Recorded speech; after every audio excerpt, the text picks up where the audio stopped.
Hello guys! Welcome sa aking walang kwentang channel. So, nandito naman tayo para sa panibagong video.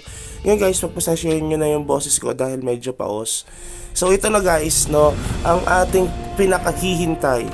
Ewan ko kung naghihintay din kayo, pero ako, hinihintay ko talaga ito, yung aking pag-change class.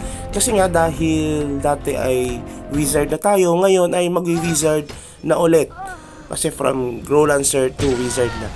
So, itong hinintay ko talaga is yung para makuha itong benefits na ito, yung ano ba to, yung daily rewards o yung rebate kapag ka tayo ay nagta-top up ng daily.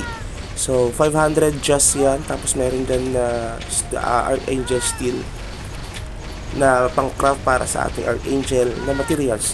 So, yan na kinukuha na natin. Alam niyo ba medyo mahal kasi yung pag-change class, 3,000 just yung kailangan. So, kaya kailangan natin mag-ipon. Ganyan ang ginagawa natin para kahit paano hindi tayo masyadong magastosan dito sa MU Monarch. Yung top up lang. Tapos yun nga guys, yun nga ang iniisip ko, baka bumagal ako sa pagpapalevel kasi mas maganda naman yung option ng set ko dito at saka yung weapon ko compare doon sa makukuha ko doon sa wizard. Yung mga naipon kong gamit kasi sa level 800 pa tayo magpapalit ng mga or mag-invest ng ating mga weapons and gears.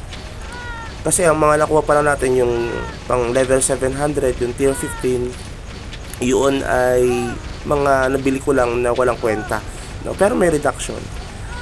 So, yan, makukuha na natin yung ating rebate na 500. So, in total of 3,000 just, meron na tayong pang craft ay pang bili ng materials para sa change class, diba? So dito lang naman yan sa Diamond Store. Kung gusto nyo mag-change class, ganito lang yung paraan para tayo ay mag-change class guys. So turuan ko muna kayo kung ano yung kailangan natin sa pag-change class guys. Magpapabuff muna tayo dyan para kahit paano nagpapa-level tayo. Kasi sayang experience nasa 30% experience kanina madaling araw to. Tignan nyo, alauna ng madaling araw, diba?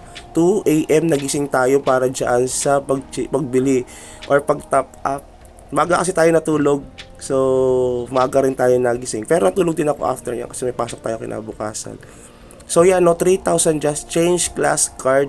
Yan nabibili natin. Remember guys, kapag nag-change class tayo, yung mga gamit natin ay hindi automatically mag-change din. Kailangan nyo magpalit ng gears, ng wings. So medyo magastos. May naka-prepare na tayong set dyan, hindi lang maganda. May naka-prepare din tayong wings dyan na binili natin na third wing.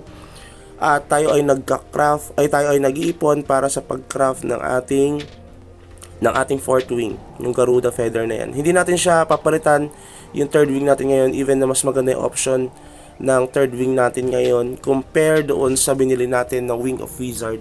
Dahil nga gusto natin na medyo mas makatipid. Mura lang naman ang mga wings ngayon dito, di ba? So, yun. Tingnan natin. Shoutout muna natin yung ating change class dahil marami rin naghihintay yan sa server namin na gusto nilang bumalik ulit ako sa wizard. Ayun na nila ng Growlancer. At saka konti lang kasi nanonood ng Growlancer. Mas maganda ata yung wizard kasi mas marami akong viewers doon, di ba? So, ayan. Nilagyan muna natin siya dyan. Kukunin natin siya mamaya. Nandyan yung Wing of Wizard natin. Tapos, yan yung set natin. Pangit ang option. Single option lang compared doon sa 3 options na ating wizard ay ng ating Growlancer. Yun lang siguro, mamaya update ko kayo kung ano yung build natin dito sa MU sa ating wizard na pagpapalit. So maraming salamat and have a good day. Bye bye.